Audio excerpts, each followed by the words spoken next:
28 ans que les fans l'attendaient. Michel Polnareff est de retour avec Enfin. Un 10e album au style éclectique. Michel Polnareff était l'invité de Laurent Delahousse en duplex depuis Las Vegas. L'occasion d'expliquer un si long silence, de revenir sur son côté provocateur et de parler de son père. Michel Polnareff a toujours su se faire rare, surtout depuis qu'il a quitté la France pour les États-Unis. Son retour dans les bacs avec enfin l'occasion d'avoir de ses nouvelles. Rêve de salle Playel. Première bonne nouvelle depuis Las Vegas où il répondait aux questions de Laurent Delahousse. Il y a bien un projet de tournée en France et Michel Polnareff aimerait commencer par la salle Playel pour conjurer le sort. C'est là où j'ai failli partir victime d'une embolie pulmonaire. Bien qu'éloigné depuis 1973 de la France, Michel Polnareff se sent toujours français de la tête aux pieds, un Français qui suit l'actualité, notamment ce qui se passe en ce moment. C'est triste de savoir qu'il y a des gens qui n'arrivent pas à nourrir leurs enfants. J'espère que les violences ne vont pas abîmer une cause que je trouve très sincère. Le cadenas de la pochette. Quand je voyais le cadenas de mon smartphone s'ouvrir, je me disais, tiens, je peux communiquer. Ça m'a donné une idée. Justement, le bébé, album, n'est plus à moi, je vous donne la clé, vous l'ouvrez et je vous donne mon monde.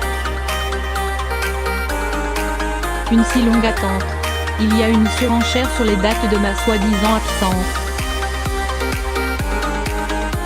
Je ne fais pas des disques pour faire des disques. Je fais des disques pour emmener le meilleur de moi-même.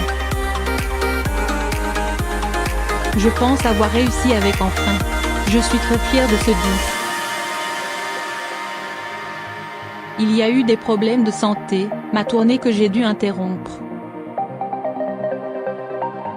Plus on attend, plus il faut que j'arrive avec quelque chose que l'on avait raison d'attendre. C'est pas parce que je ne sors pas de disque que je suis en manque d'inspiration. C'était tout à fait le contraire. J'ai passé beaucoup de temps à choisir les morceaux que j'allais mettre sur ce disque. En 2018, que reste-t-il du Polnareff le provocateur? L'affiche de Polnarevolution sur laquelle il montrait ses fesses et qui avait créé tant de polémiques est aujourd'hui dans les musées. Bobo et New York et Polnareff s'en amuse. Je suis passé en correctionnel pour attentat à la pudeur. Maintenant on me demande l'autorisation pour pouvoir la montrer. Poutine, Trump, une certaine admiration. Vladimir Poutine est l'homme politique qui semble avoir marqué le coup Michel Polnareff.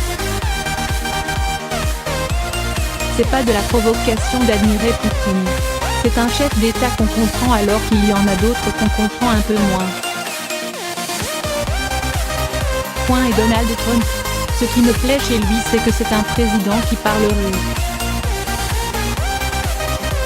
On ne le sent pas dans une tour d'ivoire, pas au courant des besoins des gens.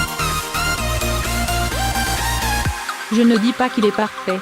Je n'aime pas son attitude par rapport à l'avenir de la planète.